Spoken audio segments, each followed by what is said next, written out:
ಗಗನಕ್ಕೇರುತ್ತಿದ್ದ ಚಿನ್ನದ ಬೆಲೆ ಆಭರಣ ಪ್ರಿಯರನ್ನ ಚಿಂತೆಗೆ ದೂಡಿತು. ಆದರೆ ಇದೀಗ ಚಿನ್ನದ ದರದಲ್ಲಿ ಗಣನೀಯ ಪ್ರಮಾಣದ ಇಳಿಕೆ ಕಂಡು ಬರುತ್ತಿರುವ ಹಿನ್ನೆಲೆಯಲ್ಲಿ ಚಿನ್ನಾಭರಣ ಪ್ರಿಯರು ಸಖತ್ ಖುಷಿಯಾಗಿದ್ದಾರೆ. 22 ಕ್ಯಾರೆಟ್ ಚಿನ್ನದ ದರ 10 ಗ್ರಾಂಗೆ 9,050 ರೂಪಾಯಿ ಇಳಿಕೆ ಕಂಡು ಬಂದಿದೆ.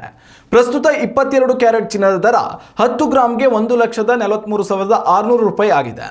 ಇನ್ನು ಕೆಜಿ ಬೆಳ್ಳಿಯ ದರದಲ್ಲಿ 10,500ರಷ್ಟು ಇಳಿಕೆಯಾಗಿದ್ದು ಪ್ರಸ್ತುತ 2.30 ಲಕ್ಷ ರೂಪಾಯಿ ತಲುಪಿದೆ. ಪಶ್ಚಿಮ ಏಷ್ಯಾದಲ್ಲಿ ಉಂಟಾಗಿರುವ ಉದ್ವಿಗ್ನ ಪರಿಸ್ಥಿತಿ ಜಾಗತಿಕ ಮಾರುಕಟ್ಟೆಯ ಮೇಲೆ ಪ್ರಭಾವ ಬೀರಿದೆ.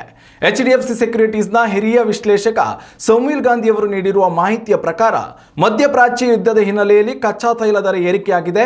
ಇದು ಜಾಗತಿಕವಾಗಿ ಹಣದುಬ್ಬರ ಹೆಚ್ಚಾಗುವ ಭೀತಿ ಮೂಡಿಸಿದೆ ಎಂದಿದ್ದಾರೆ. ಡಾಲರ್ ಮೌಲ್ಯ ಮತ್ತು ಬ್ಯಾಂಡ್ ಗಳಿಕೆ ದರ ಏರಿಕೆ ಕಂಡಿರುವ ಹಿನ್ನೆಲೆಯಲ್ಲಿ ಹೂಡಿಕೆದಾರರು ಚಿನ್ನದ ಬದಲು ಡಾಲರ್ ಹಾಗೂ ಬ್ಯಾಂಡ್ಗಳತ್ತ ಹೂಡಿಕೆ ಮಾಡಲು ಮುಂದಾಗ್ತಿದ್ದಾರೆ. ಯುದ್ಧ ಇದೇ ರೀತಿ ಮುಂದುವರಿದರೆ ಮುಂದಿನ ದಿನಗಳಲ್ಲಿ ಚಿನ್ನದ ದರ ಮತ್ತಷ್ಟು ಇಳಿಕೆಯಾಗಲಿದೆ ಎಂದು ಅಂದಾಜಿಸಲಾಗಿದೆ. ಉತ್ತಮ ಸಂಸ್ಕಾರಯುತ ಶಿಕ್ಷಣದೊಂದಿಗೆ VSS English medium CBSE school Udupi Muddur. ನರ್ಸರಿಯಿಂದ 10ನೇ ತರಗತಿವರೆಗೆ ಶಿಕ್ಷಣದ ಜೊತೆಗೆ 5ರಿಂದ 10ನೇ ತರಗತಿವರೆಗಿನ ವಿದ್ಯಾರ್ಥಿನಿಯರಿಗೆ ಉತ್ತಮ ಹಾಸ್ಟೆಲ್ ಸೌಲಭ್ಯವೂ ಇದೆ. ನಿಮ್ಮ ಮಕ್ಕಳ ಪ್ರವೇಶಾತಿಗಾಗಿ ಈ ಸಂಖ್ಯೆಗೆ ಕರೆ ಮಾಡಿ.